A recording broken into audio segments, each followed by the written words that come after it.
قدره إذا وجلت قلوبهم فإذا تليت عليهم آياته زادتهم إيمانا فإذا تليت عليهم آياته زادتهم إيمانا. زمین چمک اٹھی اپنے رب کے نور سے، تو کتاب رکھی گئی اور لایا گیا انبیاء اور شہداء کو، اور ان کے درمیان فیصلہ کیا گیا، ان پر ظلم نہیں کیا گیا. وہ اول ہے اور آخر ہے اور ظاہر ہے اور باطن ہے. اللہ کی قدرنی کی جو حقیقت قدر ہے، اور جب اللہ کو یاد کیا گیا تو ان کے دل کانپ گئے، اور جب ان پر اللہ کی نشانیوں کی تلاوت کی گئی تو ان کے ایمان میں اضافہ ہوا. بسم اللہ الرحمن الرحیم.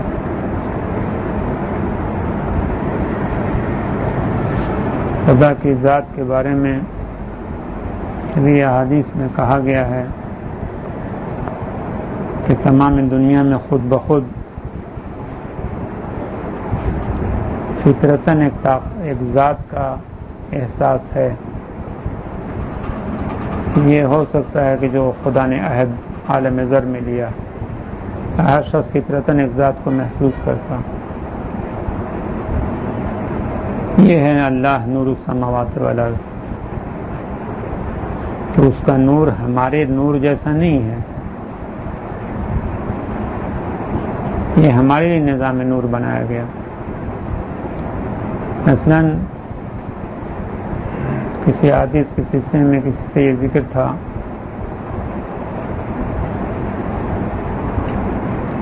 کہ خدا کے علم میں تھا کہ جب انسان خلق ہوگا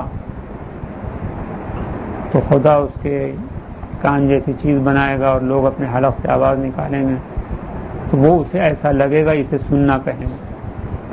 انسانوں کے لیے خود سننے کا نظام. پھر تمام لوگوں کو ایک احساس ایک ذات کا ہے. اس طرح سے خدا نے آسمان میں لاکھوں کروڑوں اربوں خربوں ستارے بنائے، اور ان سب کا اثر زمین پر پڑتا ہے تاکہ زمین آبادی کا قابل ہو. یہ ربوبیت کا نور یہ ہے. پھر ہماری زمین پر اس نے سورج و چاند کو رکھا کہ سورج 9 کروڑ میل فاصلے پر ہے اور چاند صرف 3 لاکھ میل فاصلے پر. لیکن دونوں کا فاصلہ ٹھیک اسی قدر ہے کہ ان سے اسی قدر روشنی زمین میں پہنچتی ہے جہاں جس قدر یہاں کے حیات کے لیے حاجت. یہ نظام کہ خدا نے ہماری زمین کے لیے انتظام کیا، یہ ربوبیت کا نور. اسی طریقے سے زمین کو بنایا اور بارش کا نظام مقرر کیا کہ تمام دنیا کے انجینئر حیران رہتے یہ سوچ کر کہ سمندر سے کیوں کر بالٹی بھر بھر کے پانی پوری دنیا میں پہنچا. خدا نے کیا حیرت انگیز نظام بنایا کہ سمندر کا پانی کھاری ہے، میٹھا ہوتا تو وہ سب خراب ہو جاتا. کھاری ہے، اس میں سے صرف میٹھا پانی بادل کی شکل میں بلند ہوتا، اور ایک نظام اس نے بنایا کہ ہوا کے ذریعے بادل پوری دنیا میں ہر جگہ جتنی مناسب ضرورت ہے مقدار میں پانی پہنچا دیتا. یہ وہ ربوبیت کا نور ہے جسے زمین چمک اٹھی. تو رب کا نور یہ نور نہیں ہے، یہ نور ہماری آنکھوں کا نور.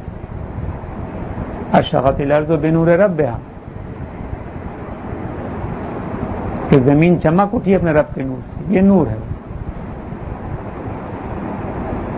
پھر اس نے زمین پر درختوں لاکھوں قسمیں پیدا کر دی. اگر ہم ابھی چاند یا کسی اور سیارے پہ جا کے رہنے لگے ہیں وہاں کیا کھائیں گے؟ وہاں کی مٹی کھائیں گے. لاکھوں قسم کے درخت پیدا کیے تاکہ انسان آباد ہو سکے. یہ وہ نور رب ہے کہ جس سے زمین خدا فرما رہا ہے کہ چمک رہی ہے. پھر اس نے انسان کو خلق کیا، اور تمام انبیاء کے لیے اگر غور سے علم حاصل کیا جائے ہمارے پاس واضح بیانات موجود ہیں کہ اندازہ ہوتا کہ ان کی ربوبیت کے لیے کیا نظام خدا نے کیا. کہ یہ انبیاء کے لیے ہمارے سامنے یہ وہ نور ربی ہے جس سے دنیا چمک اٹھی. مثلا موسیٰ علیہ السلام خود بخود فرعون ایسے ظالم کے گھر میں اس کی بیوی پوری کائنات کی 4 عظیم خاتونوں میں سے ایک ہو، یہ کیا انتظام ہے رب؟ بدترین شخص کے گھر میں، اس قدر ظالم شخص کے گھر میں اتنا بڑا نور اس نے رکھا کہ کہیں پڑھا تھا کہ 30 سال بہترین خدمت موسیٰ کی اور اول ایمان لانے والی تھی. اسے پیغمبر پر حضرت خدا نے اعلان کیا. کیا انتظام خدا نے کیا؟ یہ ربوبیت کا نور یہ ہے. پھر ہمیشہ فرعون کے دربار میں نہیں رہ سکتے تھے، فرعون نہیں بننا تھا. ایسا کس آسانی سے خداوند عالم نے نظام بنایا کہ وہ وہاں سے فرعون کے دربار میں شہزادے کے جیسے تربیت پالے سے نکل کر بکری چرانے پر مصروف ہو گئے. ایک ایسا عظمت کے ساتھ پا جس کی پرورش ہو رہی ہو، اچانک بکری کیسے چرانے لگا؟ خدا جو ہی چاہے کر سکتا. پیغمبر کی حدیث عجیب لگی تھی، مطلب معلوم نہیں کیا کہ فرمایا کہ جب میں بکریاں چراتا تھا اور کوئی نبی نہیں جو بکریاں نہ چرائی. یہ کیا مسئلہ ہے تو خدا کہ دن کو بکریاں چراتے ہیں اور باقی اوقات میں شعیب پیغمبر کے پاس رہتے جو نابینا تھے، تو ان کے ساتھ بہترین علم و معرفت و خدا کے دین کی باتیں تھیں کہ موسیٰ کو موسیٰ بنانے کے لیے اس کی حاجت تھی، فرعون کے حالموں کی حاجت نہیں تھی، اس کے شاہی دربار کے شان و شوکت کی حاجت نہیں تھی. اس سے موسیٰ نہیں بن سکتے تھے. موسیٰ کو بکریوں کی ضرورت تھی نبوت کے لیے، شعیب کی ضرورت تھی تربیت کے لیے. یہ وہ نور ربی ہے جس سے دنیا چمک رہی. یوسف علیہ السلام کے لیے، اسماعیل علیہ السلام کے لیے یہ نور ربوبیت. پیغمبر اکرم مکے میں 13 سال تک خدمت کی، کوئی کامیابی کو امید نہیں تھی. مدینے کے لوگ آئے، ایمان لایا، خود اپنی دعوت دی اور ان کے ذریعے سے 80 لڑائیاں لڑ کے پیغمبر کامیاب ہوئے. یہ ربوبیت کا نور یہ ہے کہ جو کمال تک پہنچا. ہو سکتا ہے کہ یہ میں 2-3 نبیوں کا ذکر عرض کیا، تمام انسانوں کے ساتھ یہ خدا کا حال ہے. مثلا یہ حدیث کثرت کے ساتھ پڑھی ہے کہ خدا کو بہتر معلوم ہے کہ کس مومن کا ایمان، پیسہ اس کے پاس ہو تو محفوظ رہے گا، نہ ہو تو خراب ہو جائے گا. خدا ایسے مومن کو پیسہ دیتا ہے. خدا کو معلوم ہے کہ کون سے مومن کے پاس اگر پیسہ نہ ہو تو ایمان محفوظ رہے گا، پیسہ ملے گا تو ایمان خراب ہو جائے گا. خدا اس کو فقیر رکھتا ہے ساری. پھر خدا ربوبیت کرنے والا ہے. اس لحاظ سے ہو سکتا ہے کہ ہم ہماری زندگانی میں جو چیزیں بھی خدا سے ملتی سب سے ہم ناراض ہو سکتے ہیں، لیکن اگر یہ خیال ہو کہ میرے کمال کے لیے یہی مناسب، میں خیال کروں کہ میں دیہات میں پیدا ہوا، میں لندن میں نہیں پیدا ہوا، نہ وہاں کی ڈگری حاصل کر، مجھے دیہات میں میں ماں باپ کے پیدا ہوا، میں فلاں کے نہیں پیدا ہوا، میری ایسی روزی رکھی خدا نے ویسی روزی نہیں رکھی، میری ایسی نوکری دی ویسی نوکری نہیں دی، میں یہ تعلیم لائن حاصل کیا وہ لائن نہیں حاصل کی، میں ایسی بیوی ملی ویسی بیوی نہیں ملی، ایسی اولاد ملی ویسی اولاد نہیں ملی. مجھے خود نہیں معلوم ہے کہ کیا چیز میرے کمال کا سبب. آیت اللہ مظاہری نے بھی اپنی کتاب میں لکھا ہے کہ کسی کو اولاد نہیں ہوتی، تمہیں کیا پتا کہ تمہارے اولاد جو ہوتی ہے وہ چاقو کش نہیں کرتی. ایسا تمام چیزیں ہو سکتا ہے ہر انسان کے لیے کمال کا سبب. اس سلسلے میں دو بیانات قابل توجہ ہیں. ایک محمد اللہ الدین کا بیان روزی کے بارے میں. مثلا پہلے میں عرض کروں کہ خدا کو معلوم تھا کہ مجھے اعلیٰ غذائیں اگر دے گا تو میں صحت خراب کر لوں گا، جلدی مر جاؤں گا. لہٰذا اس نے سوکھی روٹی مجھے غذا میں دی کہ میری صحت بھی ٹھیک رہی، عمر بھی طویل ہوئی. پھر میں ناراض ہوں، لیکن میرے کمال کے وہی بہتر جب خدا نے دیا. اگر مجھے یہ حقیقت معلوم ہو تو محمد اللہ الدین کی دعا پڑھنے کا لطف ہے کہ خدا سے کہوں گا خدا مندہ اس سوکھی روٹی دینے سے زیادہ تیرا شکریہ اس مرغن غذا کا ہے کہ جو تو نے نہیں دیا، ورنہ میں جلدی مر جاتا اور بیمار بھی ہو جاتا.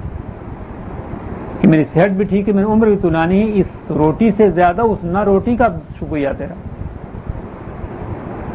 ایمان اس کو کہتے ہیں. امام اللہ الدین صلوات اللہ علیہ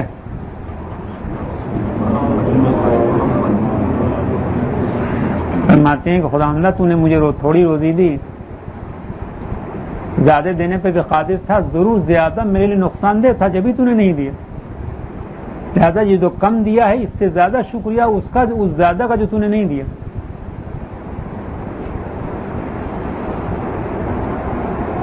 لہذا تمام مسائل میں ہو سکتا ہے ہم غور کریں تو یہ سمجھیں کہ جو خدا نے دیا ہے میرے کمال کے لیے یہی مناسب تھا. یہ علم میں نے راستہ اختیار کیا، اگر میں دوسرا جو میرا جی چاہتا تھا میرا کمال نہیں ہوتا. بہت سی خرابیوں کا سبب ہوتا، دفتر میں جھگڑا ہو جاتا، کیا ہو جاتا بہت سے مسائل. یہ میری بیوی کمال کا سبب تھی، دوسری ہوتی میرے لیے دوسرے مسائل پیدا ہو جاتے، میرے لیے نقصان کا سبب. یہ اولاد میرے لیے مناسب تھی، اگر دوسرے قسم کی اولاد ہوتی دوسرے مسائل پیدا، میرے کمال کے لیے مناسب. ایسا تمام چیزوں میں ایک مصلحت ہو سکتی ہے. یہ میں غور کیا کہ ایک مسئلہ ہے کہ جس میں لوگوں کو راضی کرنا ممکن نہیں، موت کا مسئلہ. کہ موت کے معاملے میں خدا سے کیسے مسئلہ طے کیا ہے. اس سلسلے میں دو بیانات. ایک خود خدا کا بیان. خدا فرماتا ہے کہ مجھے اس سے زیادہ تردد کسی اور چیز میں نہیں ہوتا. اس مسئلے سے زیادہ خدا فرماتا ہے کہ مجھے تردد نہیں ہے. اور مسئلہ مومن کی موت کہ میں چاہتا ہوں کہ وہ مجھ سے ملاقات کرے، وہ نہیں چاہتا، وہ ناراض. اس سے زیادہ مجھے تردد نہیں.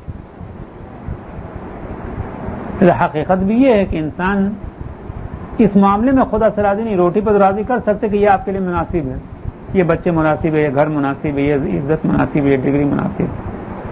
لیکن موت کے لیے کہ آپ کے لیے مناسب ہے کہ مر جائے، یہ مطمئن کرنا بہت مشکل کام. موت کے سلسلے میں یہ کئی حدیثیں پڑھی، صاف صاف اچھی لگتی ہیں کہ خوش قسمتی یہ انسان ہے کہ اسے لمبی عمر ملے اور عمل خیر کی توفیق. صاف بیان. عمل خیر کی توفیق اس لحاظ سے جیسا کہ عرض کیا کہ عمل خیر کا جو ہمارے روح پر اثر ہے، جس طریقے سے ماں کے پیٹ میں ہمارے ہاتھ پیر آنکھ کان ناک بن رہے تھے، اور ماں کے پیٹ میں ان اعضاء و جوارح کا کوئی کام نہیں تھا، کوئی مصرف نہیں، نہ آنکھوں کا نہ کان کا، لیکن یہ بن رہا تھا اس دنیا کے لیے. لہٰذا یہ آنکھ کان ناک ہاتھ پیر خداوند عالم نے ایسا بنایا کہ دنیا کے 60 سال 70 سال کی جو ہماری زندگانی ہے بس اسی حد تک کام دیتا، اس کے بعد خراب ہونے لگتا.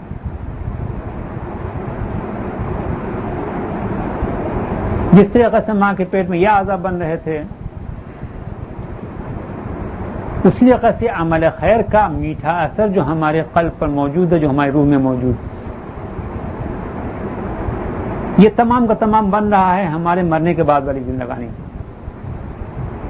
کہ مرنے کے بعد وہی ہمارے حقیقی زندگانی کی بنیاد بن جائے گا، اور وہی چیزیں ہیں کہ جو انسان ہمیشہ خوش رہ سکے.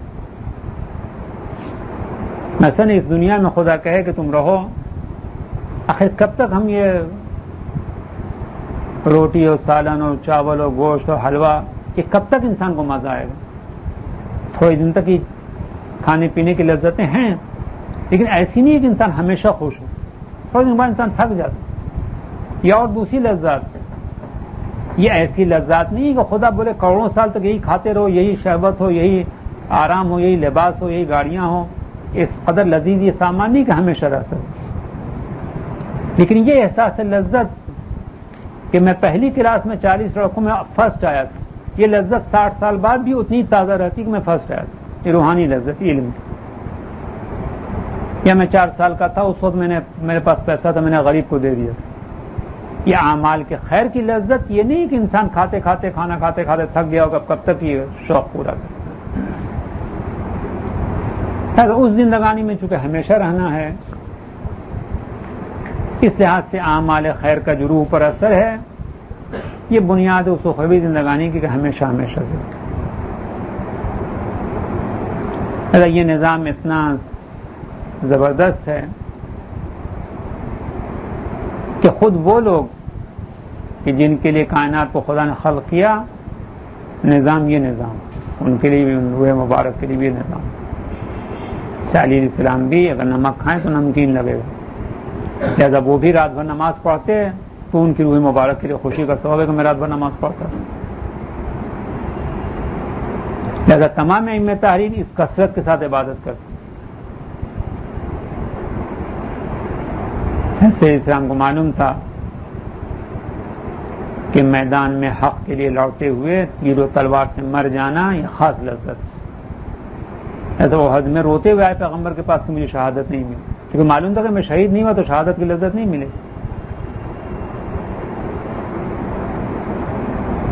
انہیں عظیم ہستیوں میں سے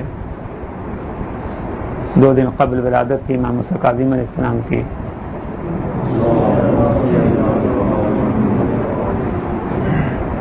تو ان کے بھی کثرت عبادت کا یہی حال.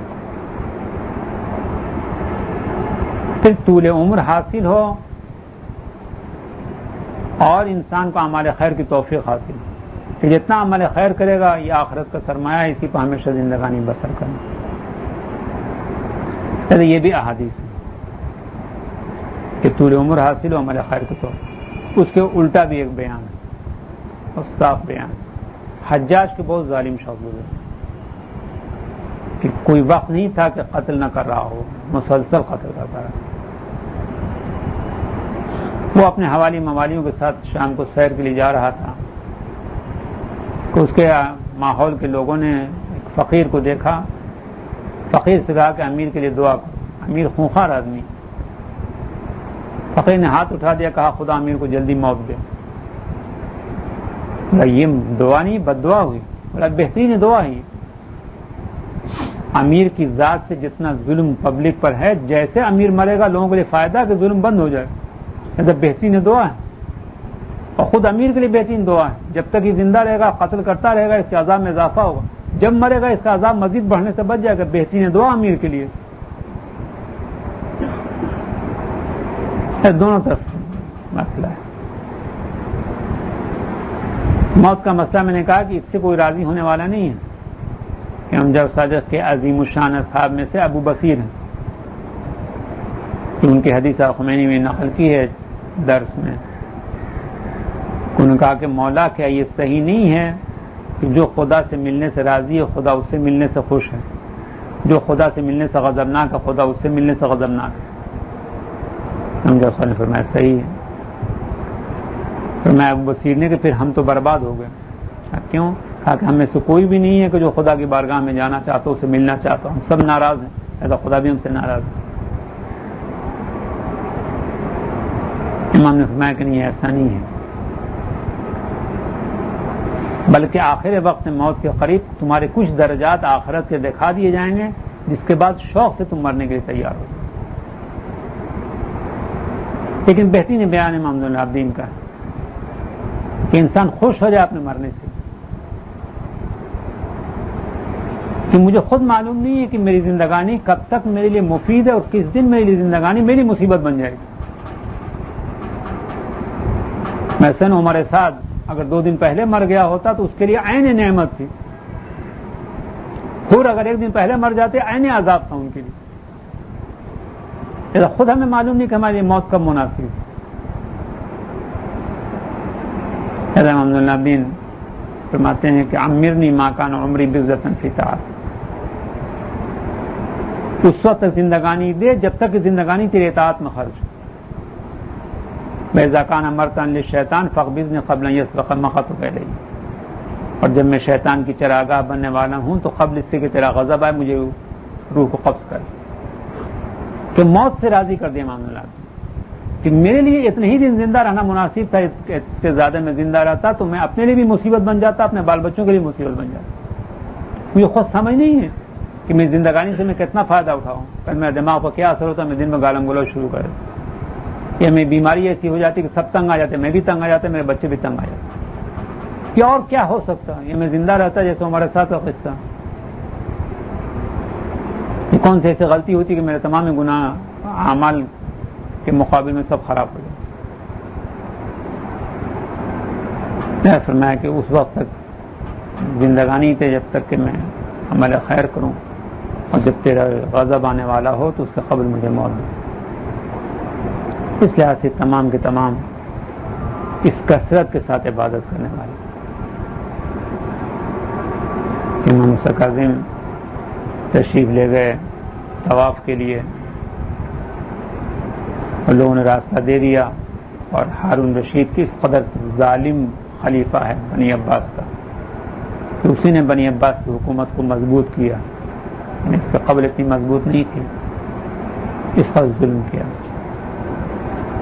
اس نے دیکھا کہ مجھے راستہ نہیں دیا، انہیں دے دیا.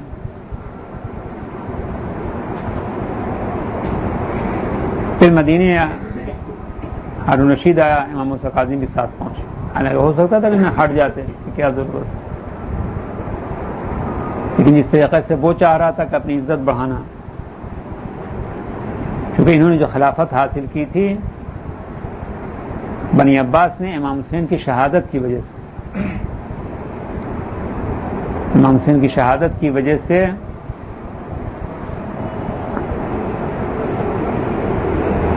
یہ یزید کا جو سیاسی بڑا نقصان تھا وہ یہ تھا کہ اس نے فوجی اعتبار سے تو امام حسین پر فتح حاصل کر لی، جیت گیا، لیکن تمام قوم کے ہمدردیاں اہل بیت کے ساتھ ہو گئی. یہ نقصان سیاسی اس نے اٹھایا. میں غور کیا پیغمبر کی عظمت پر اس لحاظ سے کہ پیغمبر نے 80 لڑائیاں لڑیں، سب میں لوگوں کو قتل کیا، لیکن اس طریقے کا سلوک نہیں تھا کہ لوگوں کی ہمدردی مقتولین کے ساتھ ہو جائے. شیخ نے بیان کیا تھا کہ یزید کے لیے یہ مصیبت تھی کہ اسے پتہ چل گیا کہ لوگوں میں امام حسین کی شہادت کی وجہ سے غیظ و غضب بڑھ رہا ہے. اس کو کیا کریں؟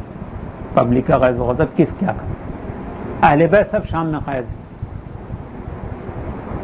اس کے پاس 3 راستے تھے، سمجھ نہیں آ رہا تھا کہ کیا کریں. ایک راستہ یہ ہے کہ ان اہل بیت کو سب کو قتل کر دیں، تو جو غیظ و غضب لوگوں کا بڑھ رہا ہے اس میں اور اضافہ ہوگا کہ اور ذریت رسول بیویاں بچوں نے کیا قصور کیا تھا کہ اس کو قتل کیا، اور بڑھ جائے. ان کو قید میں رکھیں. پوری دنیا میں شور و غل ہے کہ حسین نے اگر کوئی وجہ بھی تھی قتل کرنے کی تو ان کا کیا قصور ہے ان کو قید خانے میں بند کر کے رکھا ہوا، کس جرم کی سزا میں؟ حسین نقصان. اگر ان کو آزاد کرتا ہے تو اسے معلوم تھا کہ 11 محرم کو انہوں نے کوفے میں کیا کیا تقریریں کی اور میرے دربار میں کیا کچھ کیا. جب اس زمانے میں ان کی تقریر کا یہ حال تھا تو آزاد ہونے کے بعد یہ خاموش کے نہیں بیٹھنے والے. یہ مصیبت. اور جناب زینب نے صحیح کہا تھا، یزید خدا نے میرے بھائی کے ساتھ اچھا سلوک کیا، تو یاد کر اس وقت کو جب تو اپنی گوٹیاں نوچے گا. لہذا یہ لوگوں کی ہمدردیاں اہل بیت کے ساتھ اتنی بڑھی کہ وہ مسلم خراسانی اٹھا اور تمام بنی امیہ کو ایک ایک کر کے قتل عام کر دیا کہ ایک فرد اس کا تلاش کرنے سے نہیں مل رہا. لہذا سب کی ہمدردیاں اہل بیت کے ساتھ. جناب سید سجاد جب گئے طواف کے لیے تو جیسے امام موسیٰ کاظم کا واقعہ ان کا بھی لوگوں نے راستہ دے دیا. اس کے بعد بھی لوگوں کی ہمدردیاں اہل بیت کے ساتھ، اور بنی عباس زبردستی کے خلیفہ بنے ہوئے. تو ان کے لیے پریشانی یہی تھی کہ یہ کیوں محبوب ہے، اگر یہ اس راستے سے ہٹ جائیں تو ہم رشتہ دار ہیں پیغمبر اکرم۔ بنی امیہ نے بھی یہی کھیل کھیلا تھا شام میں، تو انہوں نے یہی ظاہر کیا تھا شام والوں پر کہ پیغمبر کے رشتہ دار صرف ہم ہیں۔ چنانچہ امام حسین کی بیٹی کو جب کسی نے کنیزی میں مانگا تو اس وقت وہ شامی نے تلوار کھینچ لی تھی کہ تو ذریت رسول کو قید کرتا اور کہتا کہ خوارج کو ہم لائیں۔ اچھا، بنی عباس بھی یہی چاہتے تھے کہ لوگوں کو معلوم ہے کہ صرف ہم رشتہ دار ہیں، لہذا ہم بہترین ہیں وارث۔ امام موسیٰ کاظم علیہ السلام پورا مقابلہ کریں، ورنہ کوئی ضروری نہیں تھا کہ امام موسیٰ کاظم بھی زیارت کے لیے اسی وقت کھڑے رہتے کہ جب ہارون رشید آیا۔ اس نے کہا آپ کو سلام ہو اے چچا کے اولاد، یہ ابن عم، السلام علیکم یہ ابن عم، فخر بتا رہا۔ فوراً امام موسیٰ کاظم علیہ السلام نے کہا کہ السلام علیکم یا جدہ، جد عربی میں نانا اور دادا دونوں کا سلام ہو آپ پر اے نانا یا دادا۔ لوگوں کے سامنے کہنا پھر وہی مسئلہ تھا کہ جس رشتہ داری کو تم خلیفہ بنے ہو یہ زیادہ رشتہ دار موجود، غصے میں اس نے کہا کہ آپ جدہ کیسے کہتے، پیغمبر ایک بھائی کی اولاد ہیں، ہم ایک بھائی عباس کی اولاد ہیں، آپ ایک بھائی ابو طالب کی اولاد ہیں۔ کہا کہ نہیں، ہم ذریت رسول ہیں، ہماری دادی فاطمہ زہرا رسول کی بیٹی۔ کہا کہ ذریت باپ سے چلتی ہے، آپ ابو طالب کی اولاد ہیں، ہم عباس کی اولاد ہے، وہ عبداللہ کی اولاد ہے، سنیں برابر۔ اس سلسلے میں 3 بیانات ہیں۔ ایک بیان کو اس نے خود کہا کہ یہ جواب مت دیجیے گا، آیت مباہلہ کہ خدا نے حسن حسین کو بیٹا کا۔ 2 جواب مشہور ہیں۔ ایک جواب یہ کہ امام نے فرمایا کہ سورہ انعام میں ایک ہی جگہ پر 2-3 آیتوں میں خالی نبیوں کا نام ہی نام ہے۔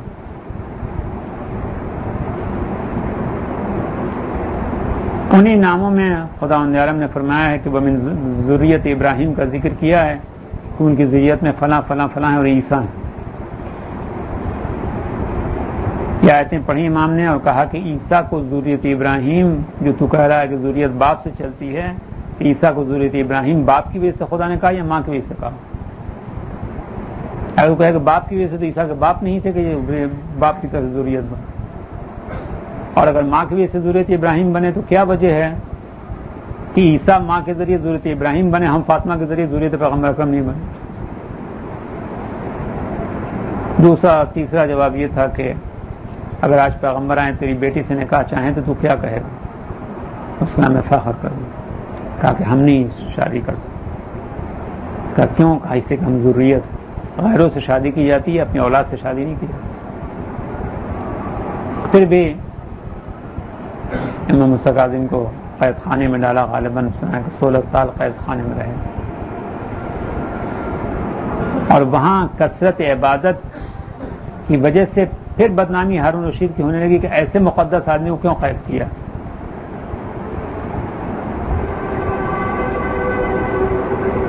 ہارون رشید نے 2 حسین جمیل کنیزوں کو سکھا کر کے بھیجا کہ جاؤ اور کوشش کرو کہ جس صورت سے بھی ہو امام موسیٰ کاظم کی عبادت میں خلل واقع تاکہ شہرت ختم۔ یہ معلوم ہے کہ کنیز سے نکاح نہیں کیا جاتا، پیسہ دیا خرید یا بیوی، پیسے سے خرید لیا یا تحفہ کوئی دے، جیسے عمر کے زمانے میں ایران سے کنیزیں آئیں جو امام حسن امام حسین کو دی کہ اس سے امام العابدین پیدا ہو، اور اس طریقے سے کچھ دنوں کے بعد کنیزیں گئیں، کچھ دنوں کے بعد اس نے تفتیش کرایا کہ کنیزیں کیا کر رہی ہیں۔ دیکھا گیا کہ امام موسیٰ کاظم عبادت میں مصروف ہیں اور دونوں کنیزیں ان کے قدم مبارک کے پاس سر سجدے میں رکھے ہوئے سبحان قدوسن سبحان قدوسن سبحان قدوسن کر رہی ہیں۔ ہارون رشید نے بلوایا، ہم نے تمہیں بھیجا تھا ان کی عبادت خراب کرو، اس لیے نہیں بھیجا تھا کہ تم سجدے میں سبحان قدوسن کرتے ہو، تمہیں عبادت کے نہیں عبادت خراب کرنے کے لیے بھیجا تھا۔ کہا کہ ہم کیا کریں، ہم آپ کے حکم کے مطابق گئے، امام سے جتنا ہو سکتا ہے ہم نے کہا کہ جو خدمت چاہیے ہم حاضر، جتنا بھی کہا اثر ان پر کوئی اثر نہیں، بالکل توجہ نہیں تھی کہ ہم ہیں بات کر رہے ہیں یا نہیں ہیں۔ پھر ہم تھکے بیٹھے رہے۔ امام عبادت اپنے حسب معمول کرتے تھے، ظاہر ہے کہ امام کا عبادت کرنا خود ایک شخصی اثر ہے. امام العابدین کے بارے میں کہ صبح جب قرآن کی تلاوت کرتے تھے تو صبح جو گزرتا رک کے تلاوت سنتا تھا. خاص طور سے بھیشتی رک جاتے تھے، اپنا کام خراب کرتے تھے، دیر دیر تک رکتے رہتے تھے، سنتے رہتے. پھر وہاں قید خانے میں انہوں نے کہا کہ ہم جب خاموش بیٹھے رہے، ہم سرکار عبادت میں مصروف رہے، تو ہمیں عبادت میں اتنا مزہ آنے لگا کہ ہم خود بھی وہ جملے دہرانے لگے اور ہم بھی عبادت میں مصروف ہو گئے. اور ابھی ہمیں اتنا مزہ آ رہا ہے عبادت میں کہ ہماری خواہش ہے کہ ہمیں دوبارہ قید خانے سے آزاد نہ کیا جائے. اس آزاد زندگانی سے قید خانے میں امام کے پیچھے عبادت کرنا کہیں زیادہ مزیدار ہے. ایسا خواہش ہے کہ ہمیں دوبارہ قید خانے میں بھیجا جائے کہ ہم زندگانی وہیں اپنی تمام کریں. ایسا ایک واقعہ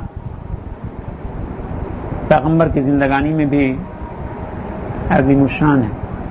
پیغمبر کی اس عظمت کی باتیں بہت ہیں.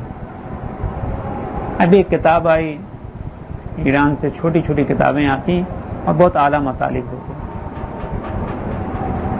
میں دیکھ کے خوش ہوا کہ 2 جلدوں میں محمد رسول اللہ پڑھا نہیں، صرف چند صفحے شروع کے دیکھے. اس میں لکھا ہے کہ افسوس کی بات یہ ہے کہ پیغمبر کے حالات مکے کے بالکل نہیں ملتے.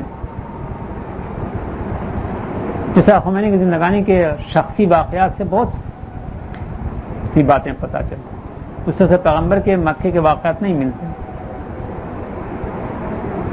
کہ کوئی لڑائی اسلام کے قبل ہوئی جس میں کچھ غلام پکڑ کے لائے گئے، ان میں سے ایک غلام پیغمبر کے حصے میں آیا، جو کہ پیغمبر نے بھی شرکت کی تھی لڑائی میں. ایک غلام پیغمبر کے حصے میں آیا، اس کا نام تھا زید. یہ جہاں سے آیا تھا اپنے قبیلے کے سردار کا بیٹا تھا، اور قبیلے کے سردار کے مرنے کے بعد یہی سردار بننے والا تھا.